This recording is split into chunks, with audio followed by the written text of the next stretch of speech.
The silicone sealant or caulking around my bathtub is dirty with mold.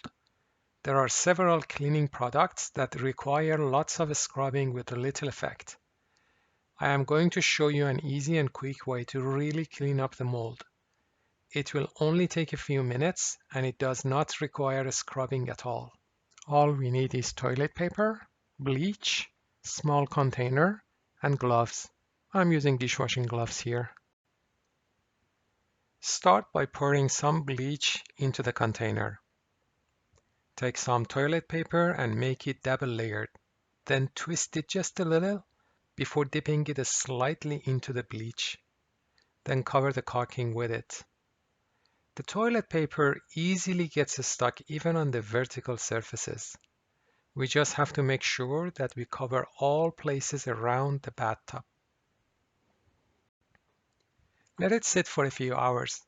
The wait time depends on how much mold needs to be cleaned. In this case, I came back after 8 hours. Remove the toilet papers and give the whole area a good rinse to wash off excess bleach.